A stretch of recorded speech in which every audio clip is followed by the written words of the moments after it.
Dzień dobry. Okazało się, że jestem chyba pierwszy na śniadaniu. Zaraz zobaczymy to po tym, czy tu jest ujedzone, czy nie. Przy okazji pokażę Wam, jakie śniadanie w tym hotelu jest. Zapraszam do oglądania. I know it's nothing new, but it's so good to see you.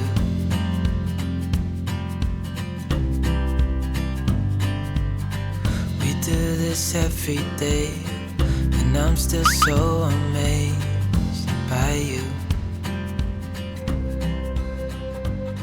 So hold me Jakiś sok i woda, mleko, chyba czekolada, ekspres, no to wiadomo, herbata, cukier, muesli. Dzień dobry. Nie zdążyłem nagrać, jak jestem sam, ale nie szkodzi. W końcu to w ojczystym języku. Chleb. No jestem pierwszy. Słuchajcie, otwieram śniadanie. Trochę mi się przypomniały czasy, jak to jeszcze trzeba było na śniadania wstać, przygotować bufet, posprawdzać, czy wszystko jest i tak dalej. Normalnie trochę mi się tak przypomniało. Rzadko tak miałem, że to się nazywa śniadaniowym być, czyli mieć ranną zmianę w gastronomii. Okej. Jajca w różnej postaci. Słabe światło, ale... Oj, coś takiego. To jest cały bufet. I przy okazji tego patrzenia na ten bufet taka refleksja mi się nasuwa, ponieważ w tym hotelu, który jestem, wiele opinii takich negatywnych było, że słabe śniadania, monotonne śniadania. I jak będziecie czytać, to najczęściej takie opinie są. Więc ja mam takie pytanie do Was. Co wy jecie na śniadanie? Bo jeżeli przyjeżdżacie do hotelu, czego oczekujecie? Kucharza, który Wam będzie robił jajecznicę, jajko, na miękko albo omleta.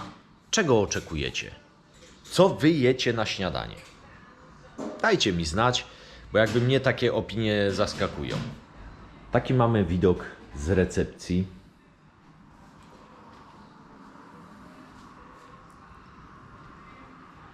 Hotel jest, jak widzicie, nieco starawy, ale przechodzi gruntowny remont.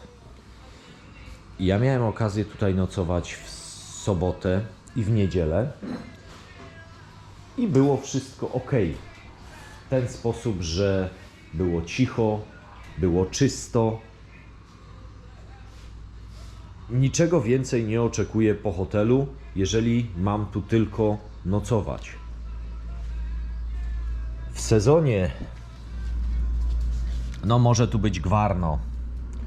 Do późnych godzin wieczornych, a nawet nocnych, ponieważ jest tutaj restauracja. Jest drugi taki beach bar, sorry, bo tu znak mi, jest taki drugi beach bar na dole i nad beach barem jest taki rooftop.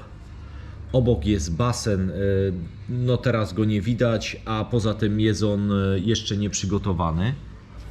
No więc taka miejscowa przed i po sezonie myślę, że całkiem przyzwoita, a nawet jakbyście chcieli tutaj posiedzieć i poimprezować w postaci takiej, że nie muszę nigdzie wychodzić, to możecie i tutaj zjeść, i możecie wyjść na plażę, nad morze.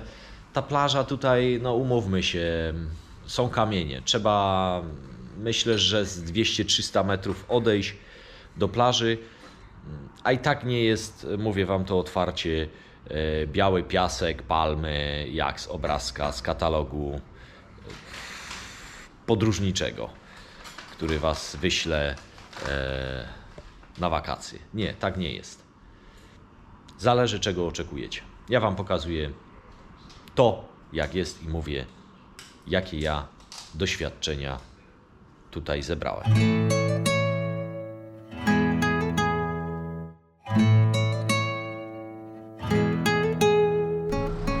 Trochę mody ślubnej Wam również pokażę.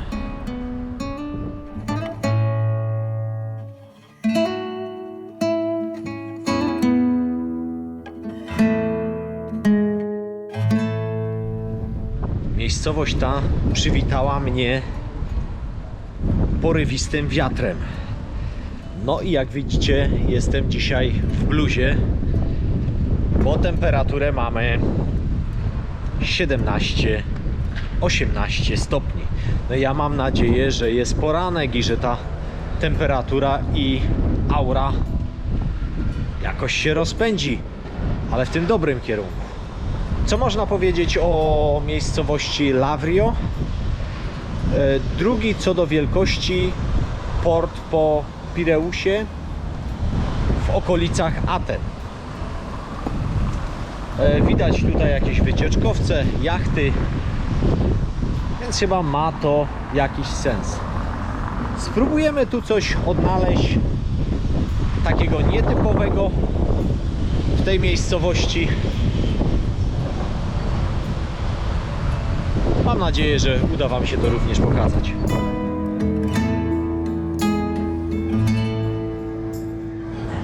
Czy macie ochotę na coś słodkiego? Ja niekoniecznie, ale herbatkę, tudzież jakąś szybką kawkę damy radę. I pozdrawiam oczywiście wszystkich moich znajomych cukierników. A jakże? O, tu Wam coś pokażę jeszcze takiego. Nie wiem, czy to jest... A, to chyba jest pluszowe.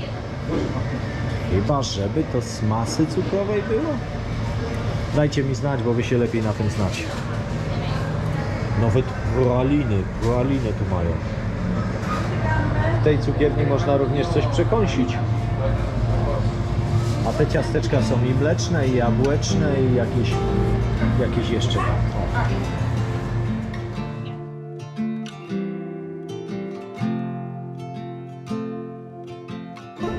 I zamówiłem sobie, jak to ja, sok ze świeżych pomarańczy. Pani zrobiła sok, jest full.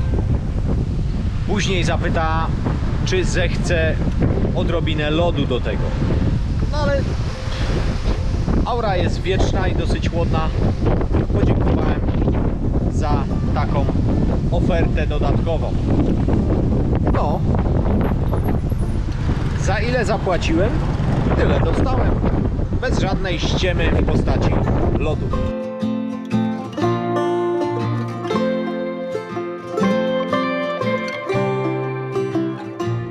8 minut drogi od Lavrio.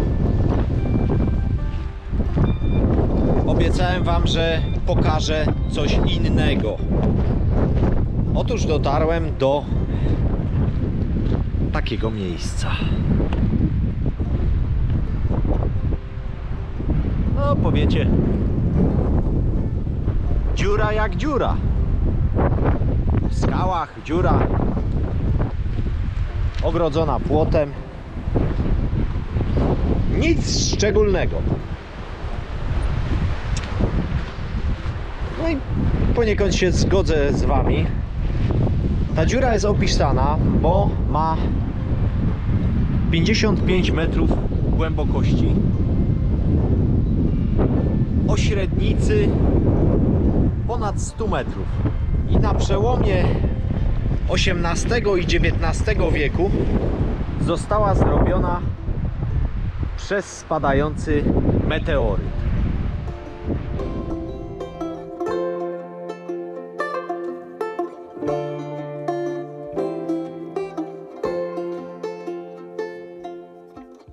Pójdziemy jeszcze zobaczyć z drugiej strony. Skoro tak lokalni mieszkańcy mówią, no to uznaję to za prawdę, bo czemu miałbym nie wierzyć?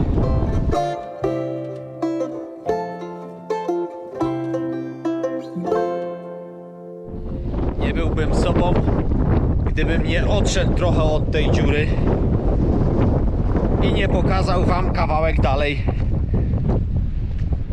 No, pięknego widoku na port. O, tu taki klif jest. No a jak?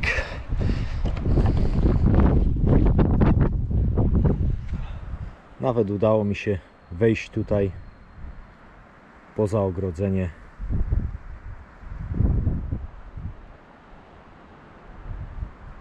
Gdzie mogę wam jakieś takie fajne ujęcie zrobić.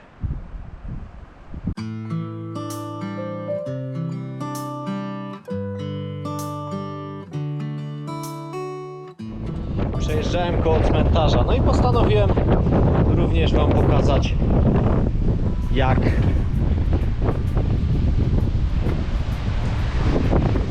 taka miejscowa wygląda. Nieco inne od naszych.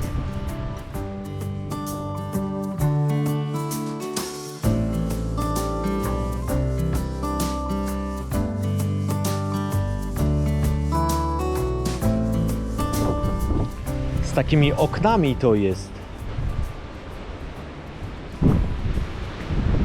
No ciekawe i zamykane.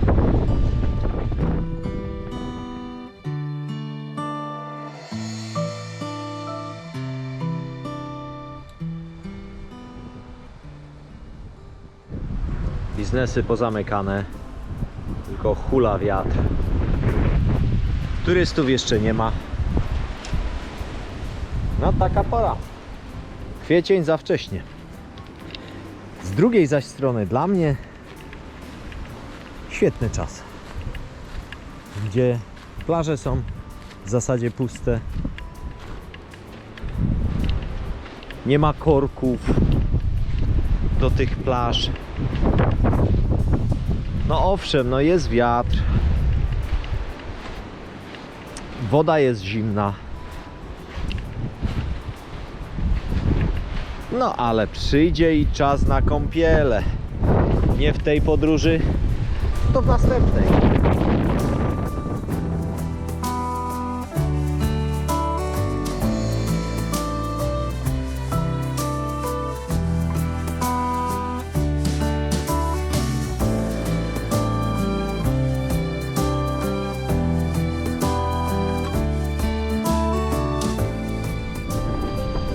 W miarę długa jest ta plaża i dosyć szeroka.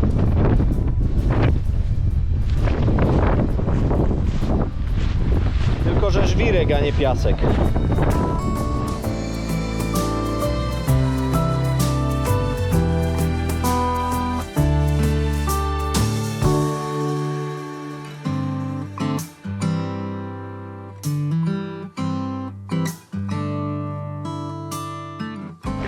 Ładnie położony hotel w zatoczce. Dzisiaj pierwszy raz nie wieje mi w łeb. Jest w miarę spokojnie. Na górze zaś jest ta świątynia Posejdona i bilet wstępu na tą budowlę 43 zł, 10 euro. Ledwo co mówiłem, że tu nie wieje. No i po co w ogóle takie rzeczy gadać, panie Mietku? Jak tu znowu wieje. Ale tam myślałem, że mi łeb urwie. Okropnie. W poprzedniej restauracji nie skorzystałem z jedzenia, bo widziałem, że 2 stoliki oczekują. Takie dosyć duże rodziny, więc pewnie bym tam spędził godzinę. No udałem się do kolejnej. Zobaczymy, jak to tu będzie wyglądało. A pan mnie zaskoczył, proszę bardzo. Takie menu, proszę, nie tylko papierowe, ale przyniósł takie menu, proszę. A to co to za... No, zaskoczył mnie i fajnie, zostanę, skosztuję, skoro potrafią wychodzić poza jakieś tam ramy, nawet w tych turystycznych miejscach,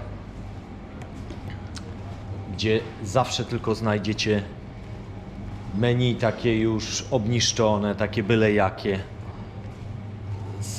No bo wiadomo, ci turyści się przewijają, więc tego dużo jest w użyciu. A tu proszę bardzo.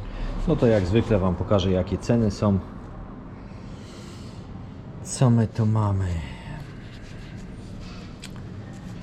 Może takie jedzeniowe. Seafood, bardzo proszę. Ja jem akurat burgera, zadyszkę. I to są takie zestawy. Mają też tutaj ten tablet, o którym Wam już wspominałem. Zaskoczył mnie Pan, że coś takiego. Ryby, sea bass. Ale słuchajcie, co to tu pisze, czy to jest 25, czy ile, nie mam pojęcia. Jakieś krewetki, grillowane, niegrillowane, ceny picia, no i kawa, herbata. No, a widok jest jeszcze, czekajcie, taki.